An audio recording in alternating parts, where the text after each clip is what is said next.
Marco, regarde, tu as vu comme on est bien accueillis Que c'est beau. en Provence?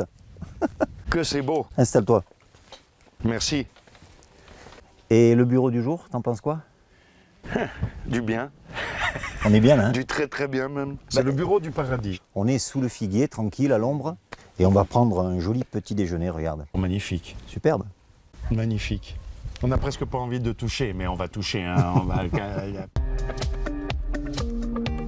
Tu es quoi, toi, le matin? Thé, café? Café. Café, Tu es café. la mamma italiana, guarda che... Alors, tu as gardé tes origines italiennes de ce côté-là, Oui. parce que tu es côté british de temps en temps quand même. Le thé, Le thé aussi, mais je me souviens de Madame Rose, Mrs. Rose, she was at the time, says, Mark, would you care for some tea? And I said, no, I like coffee. This is England, Mark, it's tea. Okay, Mrs. Rose. Bon, un café alors. Un café. Un café, tiens-moi aussi. Allez, je te sers un petit café. Les trucs. Le saveur des trucs. On est chez Thierry Borin. Santé. Je sais pas si ça porte pas malheur de trinquer Non. le café. Là. Ouais. Ici, rien ne porte malheur. Marco, tu sais que dans cette émission, on va beaucoup parler de goût, de saveur. Et moi, j'ai eu envie de savoir quels sont tes goûts. D'abord, est-ce que tu es plutôt salé, sucré ou les deux? Alors, je dirais que c'est cyclique. J'ai été sucré plus jeune. Aujourd'hui, je suis un peu plus salé. Je peux passer par du sucre aussi, ouais. Mais pour moi, je pense qu'on passe par plusieurs goûts. Comme dans mon métier, on passe par plusieurs textes. Et que tu en as qui ont du goût salé, tu en as qui ont du goût sucré, tu en as qui n'ont pas de goût. Les goûts évoluent Les goûts évoluent. avec l'âge. Oui. Je veux pas te vexer. Non, hein. non, pas du tout, mais ça Marco. va, bien sûr. On a l'âge de... On disait les artères ou tu as l'âge de tes goûts. Est-ce que tu es gourmand? Oui, je dirais que je suis épicurien. D'accord. Gourmet alors. Gourmand, gourmet. Merci beaucoup. Thank you. Je bois ça. Tu as vu, moi, ça me rappelle un peu les bols de mon enfance. On les prenait Voilà, comme ça on de les main. prenait comme ça, On buvait et- le café comme ça. Et c'est rassurant parce que on a besoin aujourd'hui de tout ça, je trouve. Tu vois, être là, moi, j'ai l'impression d'avoir... on parlait tout à l'heure d'une deuxième vie. Eh ben voilà, on a d'autres vies, un peu comme des goûts d'ailleurs. Eh oui. Ou Est-ce que les- tu cuisines, toi, dans la vie de tous les jours? Je fais bien l'œuf coq, Ah, bah attends. 3 minutes 50. C'est pas facile de Je faire sais. un œuf coq. Hein. Mais C'est c'est même tout ce que très je fais. compliqué. Hein. C'est tout ce que tu fais, l'œuf coq. Écoute, c'est pour ça que je me suis jamais marié. Non, j'ai ma mère. Ma mère cuisinait très bien, la mamma Giannina. Ciao Giannina, ti voglio bene.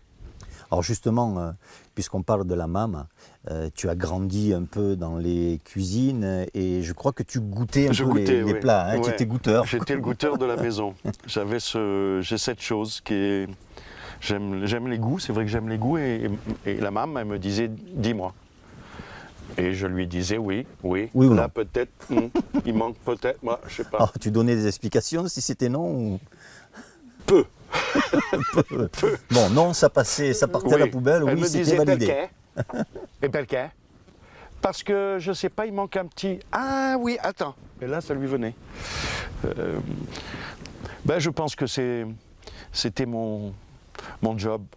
Aujourd'hui, quels sont les goûts ou les odeurs, les senteurs qui te replongent dans cette enfance? Les senteurs, c'est un joli mot.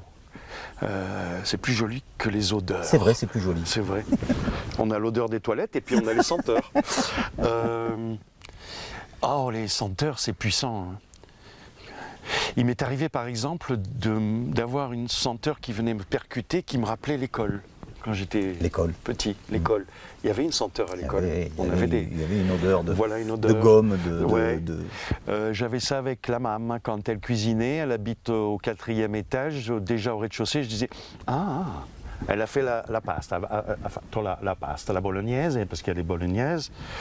La senteur, c'est je crois qu'il y a eu un film qui s'appelle Le Parfum, qui a mis du temps à exister, parce que c'est difficile de traduire une odeur, une senteur. Je me demande d'ailleurs si on quitte cette merveilleuse planète, on n'aura plus de senteur. Je ne sais pas si on a de la senteur dans le cosmos, je sais pas, je pars un peu, bon. Très spirituel. Oui. Mais par exemple ici. Ouais. Quand tu respires là, c'est voilà. Qu'est-ce que tu as? Qu'est-ce Alors, que tu d'abord, c'est prends? Tu le as vu? plaisir de respirer ici. Et je sais qu'il va me suivre plus tard. Et peut-être que plus tard, je me dirai, tiens, ça me rappelle quand j'étais chez monsieur et madame Borin. C'est ça? Eh oui. Ouais. Tiens, ça me rappelle les Borins, comme on dit au cinéma. C'est ça. Les Borins. Je pense la senteur, on meurt avec, quoi. Je pense qu'on a... C'est vraiment un truc qui est, à mes yeux,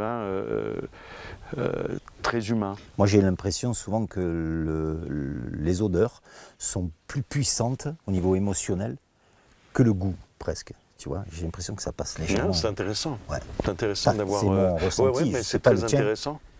Ben, on n'est pas loin. On n'est pas loin. Et on est vraiment On pas n'est loin. vraiment pas loin, donc on travaille à...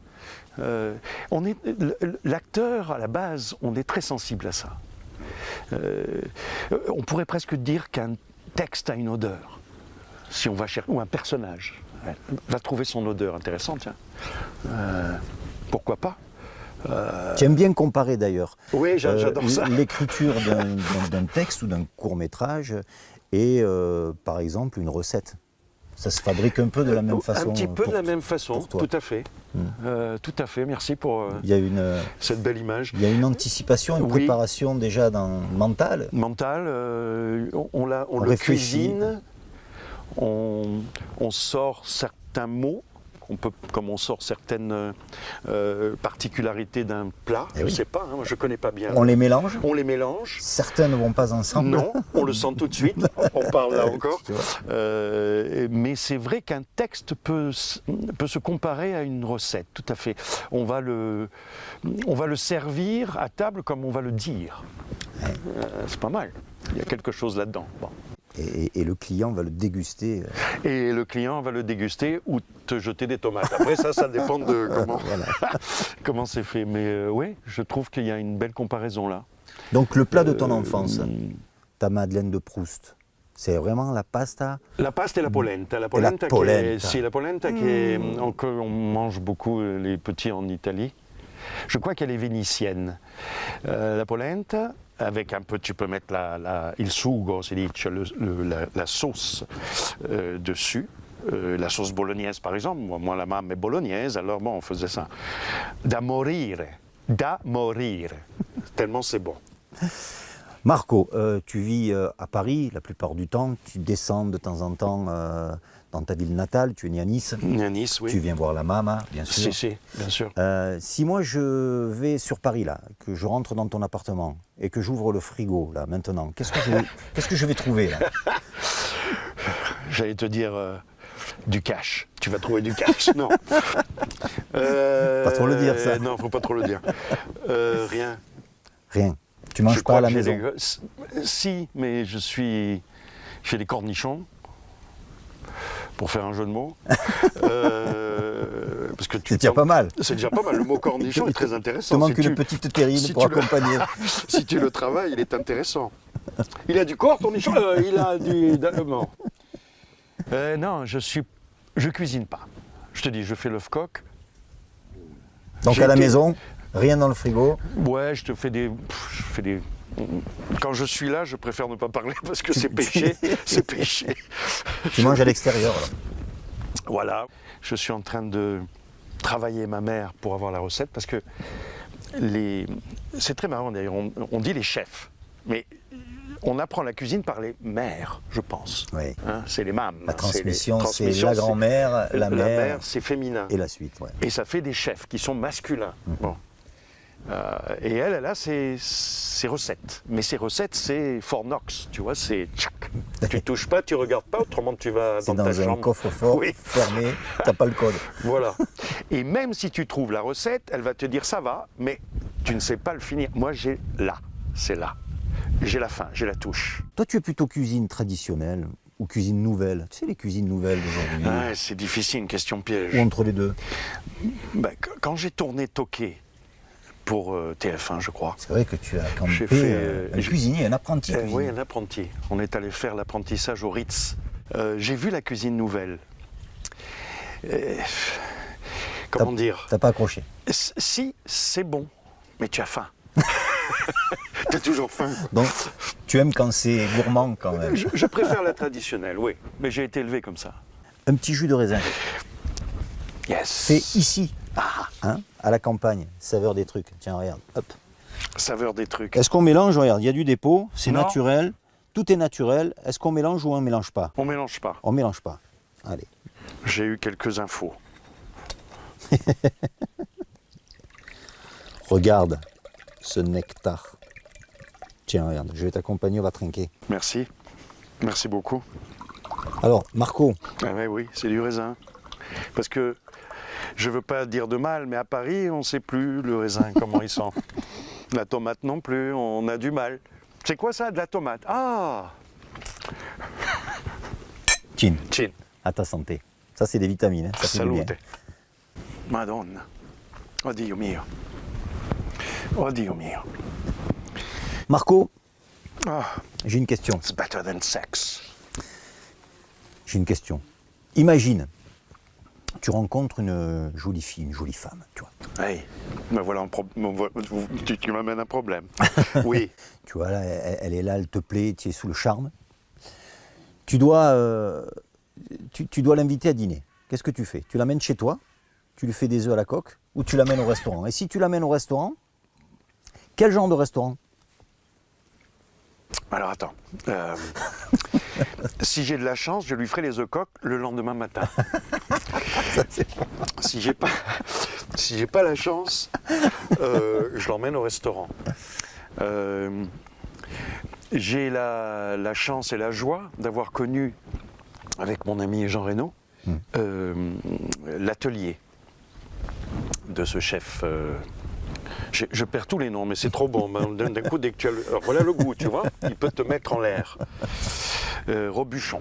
Ouais, Joël Robuchon. Ouais. Je l'emmène là, à l'atelier. Parce que tu es assis. Alors, effectivement, tu n'as pas ce décor, on est bien d'accord. Décor d'accord. Hein.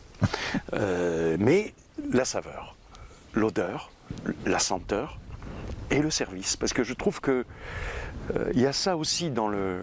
Il y a un certain standing une façon de faire qui peut t'amener quelque part. qui vient compléter Oui, un petit peu. qui vient compléter. Bien Je sûr. pense que c'est intéressant. Donc je l'inviterai, voilà, chez Robuchon. Il va falloir que je mette un peu d'argent de côté. Mais je pense qu'elle sera très heureuse. Puis Faut si être elle est pas sûr, heureuse, là, je faut ferai pas être les œufs sûr de coques. lui faire les œufs coques le lendemain matin. Voilà. Mais si elle n'est pas heureuse, elle n'aura pas d'œufs coques. De coques, d'œufs coques, de coques, de coques, d'œufs coques. 2 minutes 30. 3,50. Ah, c'est 3,50 l'œuf coque. Oui, je l'ai appris en Suisse. On m'a aidé. On m'a dit 3,50. Maintenant, bon, moi je fais 3,50, c'est pas mal. Hein. Après, chacun son bazar, comme on dit à Liège. Chacun son bazar. Je peux reprendre un peu de. Je t'en prie. Merci beaucoup. Marco, Si. toi qui voyages beaucoup avec ton travail, souvent à l'étranger, en France, etc., quel ingrédient indispensable tu prends dans tes bagages tout le temps? Un ingrédient... Alors, je vais te répondre autrement, Oui, si je peux. bien sûr. La curiosité. Oui. C'est quelque chose que j'ai dans mes bagages. C'est une excellente question. Merci d'ailleurs pour cette belle question. La curiosité, parce que la curiosité t'amène là. Là. Ah oui, Là. là. La curiosité, ouais, je trouve qu'elle a, j'allais presque te dire, elle a du goût. Elle a quelque chose qui va te titiller. Quand tu arrives dans un pays, bon, tu tournes beaucoup en Italie, tu tournes en Angleterre, tu tournes un peu partout parce que tu parles New 3 York. langues. Oui, Hein, 3 langues. Ouais. tu parles 3 langues. Quand tu arrives dans ces pays-là, est-ce que tu es curieux d'aller goûter telle ou telle spécialité Oui, oui. Disons que la première chose, c'est je vais tout de suite, quand j'arrive à l'étranger, je vais voir le théâtre. J'ai besoin d'un théâtre. Ouais, la première chose, C'est il faut la que première chose. Je veux savoir où est le théâtre. Voilà, je vais parce que c'est ma maison. C'est-à-dire que, comme on dit chez nous, le théâtre, tu peux être en terre de feu, tu rentres dans un théâtre, tu es chez toi. C'est ton endroit. Après, oui, je suis très très curieux de saveurs du coin, comme on dit, ce qu'on fait là. J'ai goûté de l'anguille récemment en Italie. Ah oui. On faisait sacco vanzetti, ils se sont fait arrêter, ils disaient non, on faisait de l'anguille. On l'a fait pour la Noël en Italie. J'ai adoré. C'est très fin. C'est très fin. On ne se rend pas compte quand on la voit dans le... Non, quand on la voit, On se dit, oh. on n'a pas trop envie. Oui, je me laisse guider beaucoup, parce que je trouve que c'est très excitant et très agréable. Et donc je me laisse faire et je déguste. Mais la curiosité, oui, dans les goûts, dans les senteurs, dans la façon de manger, je ne sais pas. Je pense que l'épicurien, c'est quelqu'un qui a, ou quelqu'une, qui a ce besoin de curiosité dans les goûts, les senteurs, les choses comme ça. On est fait, j'imagine qu'on est fait comme ça. Ou du très bon vin, on peut aussi avoir ça. Parce que j'allais venir sur ce terrain. Et un bon petit vin. Aïe, aïe, aïe, aïe, aïe. Ça. Il n'y a pas de petit vin en fait. Non, mais comme il n'y a pas de petits acteurs. un bon vin, toi qui Il y a des textes. voyages entre la France et l'Italie, t'es gâté là au niveau des vins. Ouais. Ah, il y a de quoi se... Ouais, la Toscane en Italie, régaler, ici aussi, ouais, les Bordeaux. Alors j'apprends des trucs, par exemple le Bordeaux est un vin, on m'a dit ça, maintenant je ne sais pas, masculin. Le Bourgogne est un vin féminin. Bon, ok. Donc tu mets ça dans ton système et puis tu le goûtes et tu essaies de voir. Alors on dit souvent qu'on est, nous, masculin-féminin, l'acteur. On a cette particularité à l'intérieur, Oui. on shift. Donc voilà, je peux avoir un côté féminin en buvant un certain vin. Mais je n'irai pas plus qui loin. se développe à ce moment-là. Oui, Ah, oui. tout à fait. Et quand tu joues, tu as ce côté féminin qui se développe aussi parfois? Oui.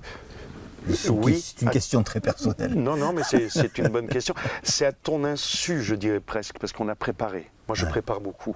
Mais comme on cuisine, on prépare. Comme on prépare un texte. Je trouve qu'aujourd'hui, on ne prépare plus trop. On va tellement vite. Allez, bam. Quand tu prépares, oui. Alors, la touche féminine, je pense qu'elle vient à ton insu. C'est une bonne question. Tu ne vas pas la chercher. Elle vient ou elle ne vient pas. Oui. C'est un peu comme l'inspiration. Elle toque à ta porte ou pas. Ah Si oui. tu la pousses trop, elle est partie. C'est très particulier. Pendant les Enfin, tournages, tu manges Oui. beaucoup?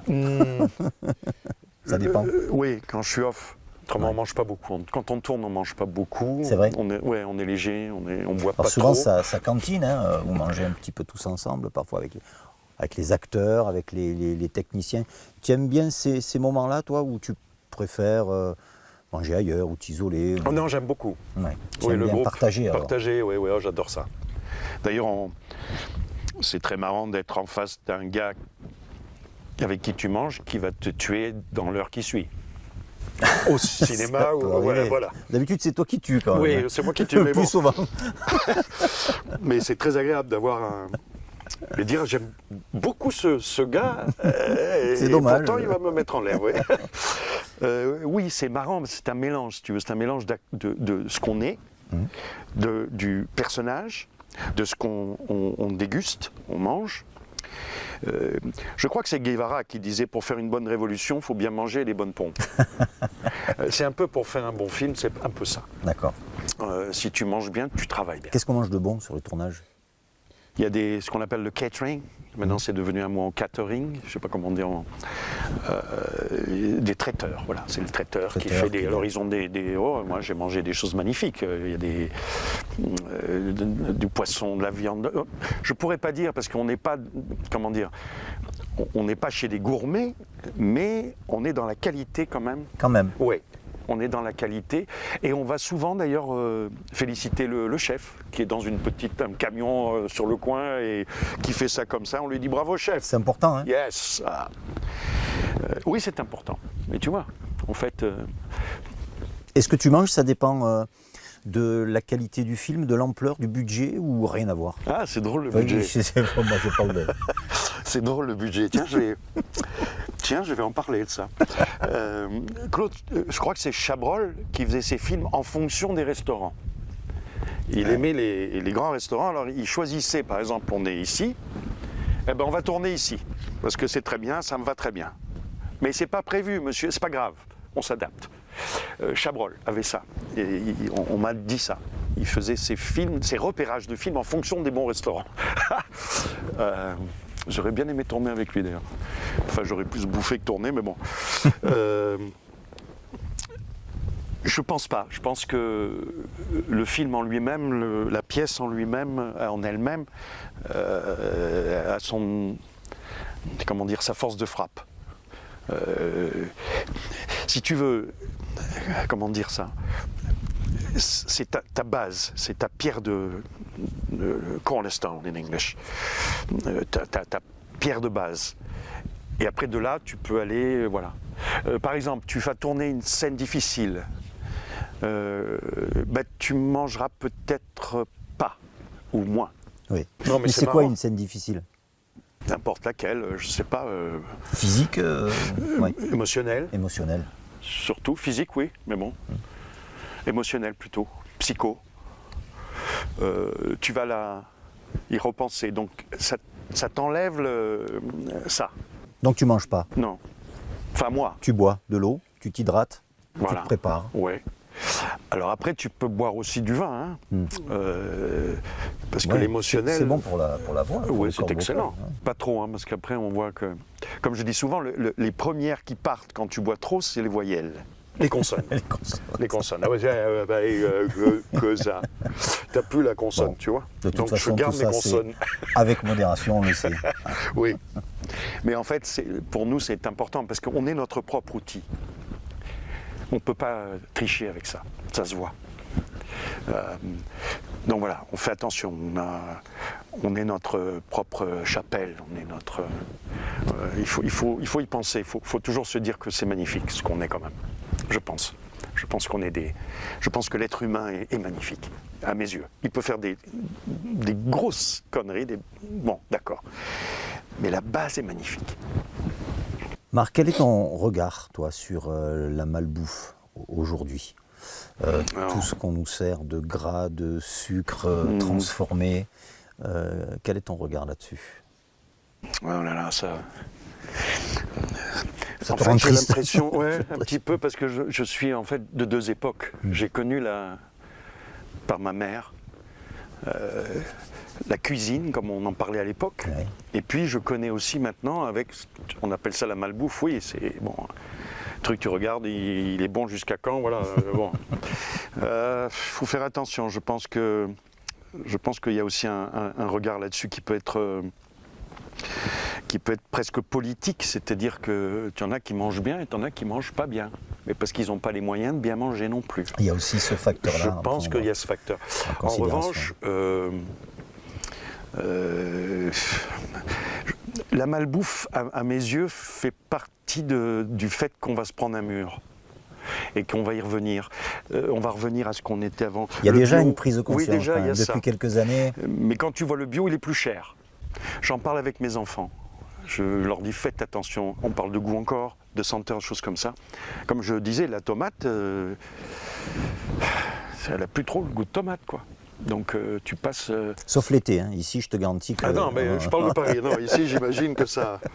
Je pensais qu'à Paris il est jeté d'ailleurs, parce que... pas... Mais je crois que c'est un fléau, la malbouffe. Je crois que c'est un fléau. C'est quelque chose qui est là pour faire des différences. Je pense que j'y ai pas vraiment pensé, pour te dire la vérité, mais à mes yeux, comme ça, à la volée, je pense que c'est un fléau. Je pense que ça sert certaines personnes et pas tout le monde. Pour faire des différences, c'est intéressant. Je pense ça, voilà. Merci.